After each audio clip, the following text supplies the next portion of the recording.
इन बालकों को अलग अलग बैठा दो, कुर्सियां घटी खाली है, 3 कुर्सियों के फासले में एक ना बिठाओ, है ना। यह कुर्सी भी भर जाएंगी गड़ियाँ, अभी बेचारों में बात करने तक फुर्सत मिल जाएगी।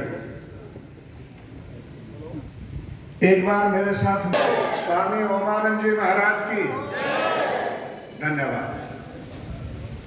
हमारे बीच में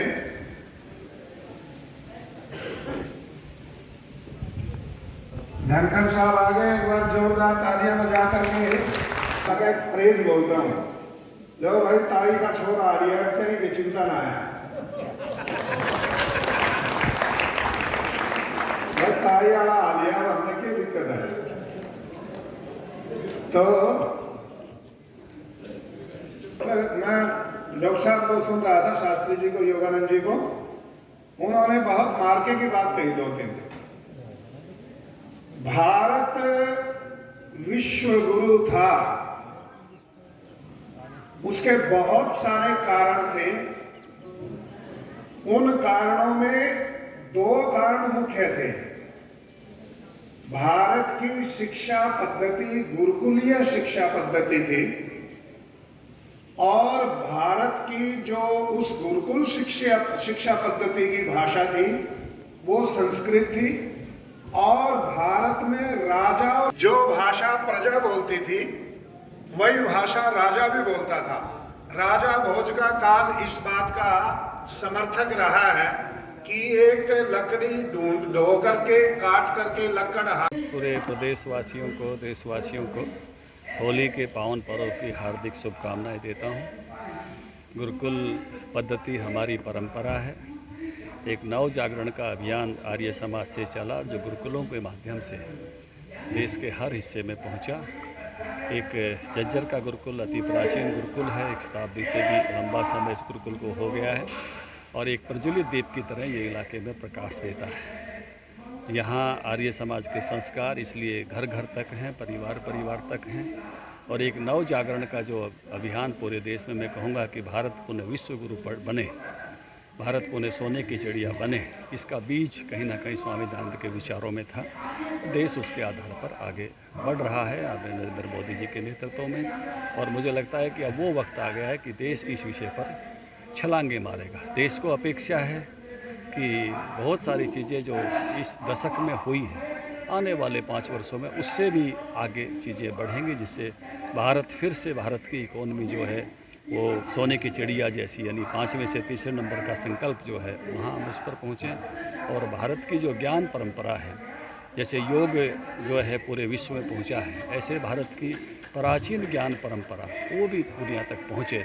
मुझे लगता है कि उसके लिए जो प्रधानमंत्री जी एक शब्द का इस्तेमाल करते हैं, यही समय है, सही समय। केजरीवाल को रिमांड पर लिया गया, पहले तो अर्जी डाली थी कोर्ट में, वो वापस ले ली, और अब कह रहे जेल से ही सरकार चलाएंगे। केजरीवाल जो जेल से सरकार चलाने की बात कर रहे हैं, देखिए ये तो संवैधानिक विषय है, वो तो संवैधानिक जो वेता हैं, ज्ञाता हैं, वो उस पर निर्णय करेंगे। लेकिन सबसे दुर्भाग्यपूर्ण बात ये होती है कि जो लोग भ्रष्टाचार का विरोध करते हुए सत्ता में आए थे, आज वो भ्रष्टाचार के कारण पूरी की पूरी सरकार जेल में है। दीपेंद्र साहब ये कह रहे हैं कि बीजेपी सरकार में चंदा दो धंधा की नीति अपनाई है, चंदा दो और धंधा दो की नीति अपनाई हुई बीजेपी। देखिए, एक पारदर्शिता है आज सबके सामने है ना। चंदा तो सारी पार्टियां, जब से देश आज़ाद हुआ या पार्टियां जब भी चलती थी, सब पार्टियों को चंदा मिलता था। क्या किसी को जानकारी थी चंदा कितना मिलता था, कहाँ मिलता था?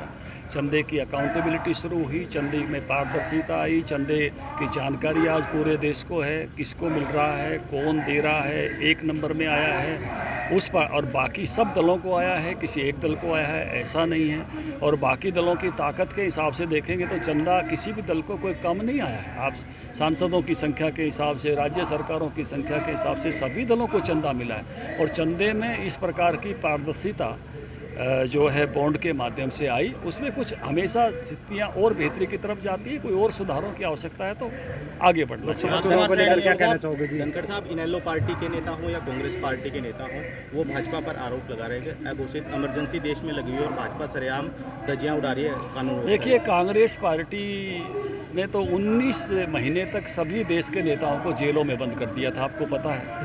आप मीडिया के लोगों ने उस समय अपनी खबरें नहीं छापी थी। आज तो आप सब खबरें चला रहे हो, मेरे से सवाल पूछ रहे हो। संपादकीय की जगह कोरे पेज आता था, आपको ध्यान होगा, आपने नहीं, आप जवान हो तो हमने तो वो देखा है, क्योंकि उस समय मैं 10वीं पास कर गया था 77 में, और 75 से 77 का समय वो स्कूल याद है कि कांग्रेस पार्टी की जातियों के कारण से कोई आदमी सड़क पर भी मिल जाता तो कहते थे गेरो जीप में। आप समझते हो गेरो जीप में का मतलब क्या मतलब था।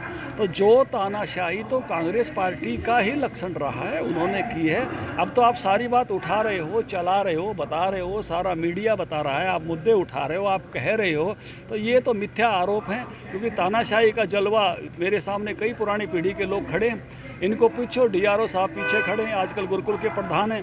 5 केस तो हर कर्मचारी को देने पड़ते थे, दिए थे कि नहीं थे। नौकरी वाले हर कर्मचारी को कहते थे कि नसबंदी के 5 केस लाओ, जब मामला चलेगा। ऐसी जातियां तो देश में नहीं है ना किसी भी तरह की।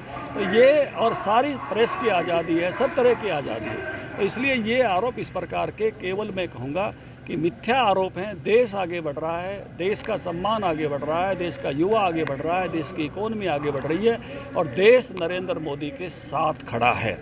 और देश उन लोगों की तरफ ज़रूर देख रहा है जो राम विरोधी थे, जो राम के मंदिर के विरोधी थे, जिन्होंने 370 धारा के खिलाफ वोट डाला, लोग उनको देख रहा है। मुझे गौरव और गर्व है कि रोहतक लोकसभा का वोट 370 तोड़ने में पड़ा, और आगे भी कुछ ऐसे सुधार आएंगे जिन पर पूरा देश जिसकी प्रतीक्षा कर रहा है। आने वाले समय में भी रोहतक का वोट उन अच्छे कानूनों के पक्ष में पड़े, ये रोहतक के लोगों का जज्बा है। राजकुमार सैनी की पार्टी का इंडिया गठबंधन में शामिल हुई, उसको लेकर क्या? देखिए, ऐसी चीज़ें हमेशा ही कांग्रेस ने हर जगह पे की है, और कांग्रेस में किसी प्रकार की कोई मर्यादा नहीं रहती।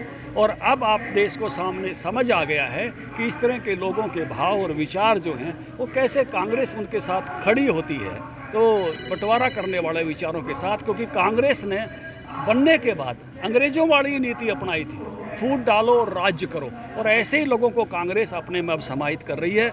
मोदी जी का मंत्र तो है सबका साथ, सबका विकास, सबका विश्वास और सबका प्रयास।